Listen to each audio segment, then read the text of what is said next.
आजको ब्लग रहेको छ हाम्रो अलिकति भिन्दै टपिकको कोलाई थाहा छ यो हामी थारू साथी पाकेन भन्दा फेरि के हुन्छ भन्ने कुरा सबैले थाहा छ। यो मसरुम पनि त्यसरी नै पातलो पातलो गरेर हामी काट्छौँ। तेल तात्न हतार भयो क्या मलाई।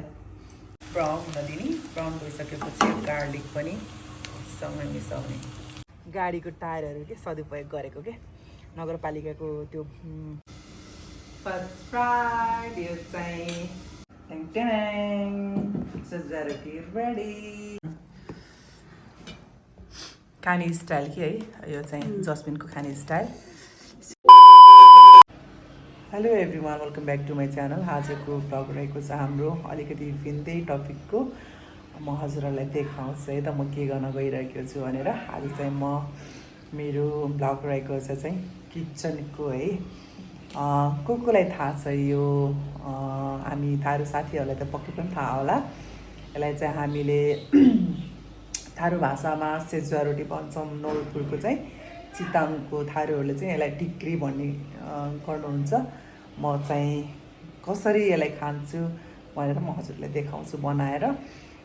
धेरै जसो चाहिँ यसलाई आगोमा अँगाडमा पोलेर खाने गर्नुहुन्छ। म चाहिँ यसलाई कसरी खान्छु भनेर म हजुरहरूलाई बनाएर देखाउँछु है त। यो सेजुवा रोटी काट्न गइरहेको छु। यो चाहिँ धेरै जसोले चाहिँ खस भाषाले चाहिँ यसलाई चाहिँ राजा रोटी भन्ने गर्छन्। हामी थारूहरूले चाहिँ यसलाई सेजुवा रोटी भन्छौँ। यसरी काट्छु म गोलो गोलो पारेर। यो चाहिँ साह्रो भएछ त, यसरी पातलो पातलो गरेर। कस्तो साह्रो आमा, म पातलो पातलो गरेर काट्यो भने भुट्न सजिलो हुन्छ के। हल्का ब्राउन कलर बनाएर भुट्ने मजा। यो फेरि कसरी बनायो भन्नु होला। यो चाहिँ मैले देखाइनँ है। यो चाहिँ मेरो काइली दिदीले बनाएर पठाइदिनु भएको। यो चाहिँ चामलको पिठोबाट बनाएको चामलको पिठो, अनि यसमा हल्का अनदीको चामल पनि मिक्स थियो। यसलाई मजाले मिलमा लगेर पाउडर बनाएर लिएर आउनुभएको थियो। अनि टक्क यसलाई हल्का चिक्कको बेल्न मिल्ने जस्तो बनाएर अनि यो सेपमा यसरी मैले खासै बनाएँ गोलो बनाउने, गोलो बनाएर ट्याक्क यस्तो यस्तो यस्तो गरेर बनाउँछन् कि यसरी। मैले चाहिँ आजसम्म बनाएको छैन। यो चाहिँ के गर्छन् भने यस्तो बनाएर यो सेपमा बनाएर यो चाहिँ सादा पानीमा स्टिम गर्छ। जस्तै मोमो बनाउँदाखेरि मोमोको भाँडामा तलपट्टि पानी राखेर स्टिम गर्नुहुन्छ भने यो पनि सेम त्यसरी नै। टेम्परेचर चाहिँ कति डिग्रीमा बनाउँथ्यो त मलाई थाहा भएन, तर यसलाई चाहिँ टाइम चाहिँ लाग्छ यसलाई चाहिँ स्टिम गर्नको लागि, किनकि पुरै पिठो मात्रै छ नि त। मजाले पाक्नुपर्छ। पाकेन भन्दा फेरि के हुन्छ भन्ने कुरा सबैले थाहा छ। ल सेजुवा रोटी काटेर चाहिँ हामी यसरी काटिभ्यायौँ। अब यसपछि यो मसरुम पनि त्यसरी नै पातलो पातलो गरेर हामी काट्छौँ। यसरी ट्याक्क पातलो पातलो भुट्न सजिलो हुन्छ कि। हेर्दै नि कस्तो खाँपा लाग्ने जस्तो के। ल फाइनली काटिसक्यौँ मसरुम सेजुवा रोटी। अब पालो रहेको छ फ्राई भुट्न। कराई बसाल्छौँ। मलाई त फेरि कराईमा भन्दा पनि यस्तो प्यानमा बनाउन मजा आउँछ, किनकि टाँसिन्न नि त यसमा। धेरै भएको भएर यहाँ अट्दैन, त्यही भएर म कराईमा बनाउनु। तपाईँहरू घिउमा नि बनाउन सक्नुहुन्छ है, तेलमा नि बनाउन सकिन्छ। म चाहिँ बहिनी घिउ खाँदैन, म चाहिँ तेलमा बनाउँछु। तेल चाहिँ चिक्कको म चाहिँ तेल हालेँ। आफूले नै अड्कलेर हाल्न सक्नुहुन्छ। तेल तात्न हतार भयो क्या मलाई, किनकि हामी आज बाटो हेर्न जाने हो कि नाइट छ, त्यही भएर। फर्स्टमा प्याज हाल्छौँ। मजाले यसलाई ब्राउन हुने गरी भुट्ने। ओके, अब ओनियनलाई चाहिँ हल्का ब्राउन हुन दिने। ब्राउन भइसकेपछि गार्लिक पनि सँगै मिसाउने, यसलाई पनि हल्का भुट्ने। अनि ग्रिन चिल्ली पनि हाल्ने। ग्रिन चिल्ली चाहिँ यसमा अलिक बढी भएको छ, तपाईँहरूलाई चाहिँ स्वादअनुसार हाल्न सक्नुहुन्छ। आफूले पिरो खान मलाई धेरै हाल्ने। अब यो एकछिन भुट्ने। त्यो सबै पकाइसकेपछि एकछिन अनि मसरुम हाल्ने। चप गरेको मसरुमलाई पनि मजाले ब्राउन हुने तरिकाले। बाबु यहाँ एउटा चिज गयो नि, सिँगै रहेछ नि त। अब यसलाई ब्राउन हुने तरिकाले भुट्ने। यसमा मजाले भुट्ने। ब्राउन भइसकेपछि अनि बल्ल यो सेजहरू चाहिँ हाल्ने। ब्राउन भइसक्यो। अब यो मसरुम ब्राउन भइसकेपछि माथिबाट यो सेजहरू यसरी हाल्छौँ। फेरि यो मसरुम चाहिँ ब्राउन बनाएर हाल्ने। यो चाहिँ किन पछि हाल्ने भन्नु होला, यो चाहिँ पहिल्यै स्टिम गरेर पकाइसकेको भएको भएर कि त्यो पाकिसकेको हो नि त, मात्र यो सेलाएपछि साह्रो भएको मात्रै हो। अब यसलाई हल्का सफ्ट मात्रै बनाएर खाए पनि हुन्छ कि। एकछिन भुट्छौँ, हल्का ब्राउन गर्छौँ, त्यसपछि सर्भ गर्छौँ। टाँसिन रहेछ, मैले अघि नै भनेको थिएँ नि, यो प्यानमा बनायो भने चाहिँ टाँसिँदैन भनेर। यसमा चाहिँ अलिक टाँसिन्छ। अब हामीले यसमा मरमसला हाल्छौँ। नुन चाहिँ स्वादअनुसार हाल्न सक्नुहुन्छ, नुन हाल्ने। अनि त्यसपछि बेसार हल्का कलरको लागि मात्र। अनि त्यसपछि थोरै मसला चाहिँ जिरा धनियाँको पाउडर। धेरै मसला हाल्नै पर्दैन यसमा, पिन्नै पर्दैन। नुन, बेसार अनि धनियाँ अनि त्यसपछि जिराको पाउडर, बस यति भए पुग्छ। मजाले यसलाई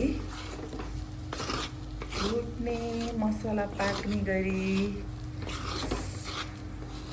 ब्ल्याक पेपर एकदम मनपर्छ कि, अलिअलि यो नि हाल्छु। ब्ल्याक पेपर हल्का, धेरै हाल्यो भने पिरो हुन्छ। हाम्रो चाहिँ छतमै बारी छ, धनियाँहरू, लसुनहरू, यस्तो मिन्टहरू छ। त्यही त लसुन यो चाहिँ मल बढी भएर पुरै बुढो भइसकेछ, खान नै 2-3 साग खा। गाडीको टायरहरू के सदुपयोग गरेको के, नगरपालिकाको त्यो ट्र्याक्टरमा फालिसकेको थियो टायरहरू। मेरो पालो फालिसकेको। यहाँ आन्टीले फाल्नु भएको थियो, आन्टी फाल्नुहुन्न भनेर म चाहिँ माथि लिएर आएर यसरी सलाद खाने साग। पुरै यो साग कस्तो राम्रो थियो कि, यो खाँदा यो भ्यायो छिप्पेको छ। अनि त्यसपछि यो चाहिँ आमाले धनियाँ छोडिदिनु भएको थियो, धेरै बाक्लो भएर यो चाहिँ कस्तो जलेको जस्तै भयो कि। अनि लसुन टिप्छु। अनि धनियाँ पनि छ, धनियाँ पनि टिप्छु। मलाई चाहिँ यो मिन्टको चटनी के एकदमै मनपर्छ कि, त्यही भएर छतमा लगाएको। यो डन्ठी, 2टा डन्ठी चुरेर लिएर आएको थिएँ यता सेलुनको पछाडिबाट। चुरेर लिएर आएर यो टायरमा रोपेको। यस्तो राम्रो कि, कति जति खाए नि भ्याउँदैन कि। यो एकदम मनपर्छ क्या मलाई मिन्टको फ्लेभर। एउटै प्लेटमा कतिवटा चिज भयो है। यो सलाद खाने साग, रायो, लसुन, मिन्ट अनि धनियाँ, 5 थरीको एउटै ठाउँमा है। खतरा बारी कि। रोटी रेडी खानको लागि। यो चाहिँ मिन्ट अघि टिपेको थिएँ नि, मिन्ट र टमाटर। यस्तो चटनी चाहिँ एकदम मनपर्छ मलाई। यो चाहिँ अघिको सलाद साग भइ नै हाल्यो। अब हामी खान्छौँ है त।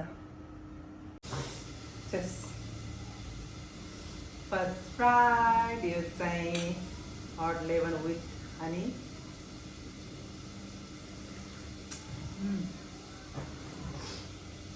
चिसो बढ्दैछ नि त, अनि हामी दुवैजनालाई चिसो लागेको छ, बाउलाई र मलाई। यो चाहिँ जस्मिनको भाग, यो एकछिनमा आउँछ। चाहिँ सेजा रोटी खायौँ।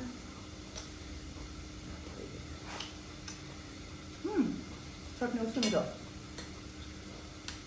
वाउ।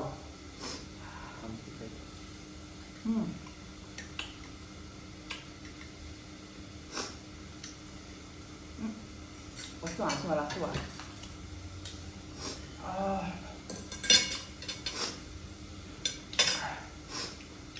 थारू सङ्गाती उनका जति पनि मेरो युट्युब फ्यामिली थारू सङ्गाती सबैबाट भने यसमै बनाइ खाइसक भयो। एकदमै टेस्टी हस् है। एकछिन इन्जोय गर्छौँ ल। खाने स्टाइल के है यो चाहिँ जस्मिनको खाने स्टाइल। सेजा रोटी यसरी खान्छ ऊ चाहिँ।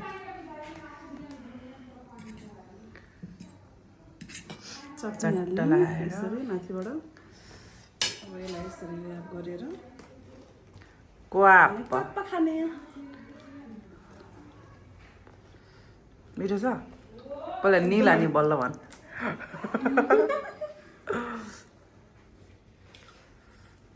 मिठो छ। एकदमै लाइन गयो क्या एकदमै मिठो छ है। तपाईँहरू पनि खान चाहनुहुन्छ भने मुना हामी कहाँ आउनु होला। बारे नआउनु होला। यो त मेरो कान्छीले बनाएर पठाइदिनु भएको हो। यो बनाउनै आउँदैन। तँलाई आउँछ कि आउँदैन बनाउने? आउँछ मलाई है। मलाई चाहिँ आउँदैन। म कहिले बनाएकै छैन यस्तो। एक दिन बनाएर पनि देखाइदिउँ ल। ए रेसिपी त्यसलाई कसरी बनाएको भनेर हामी त्यो पनि लिएर आउँछौँ एक दिन।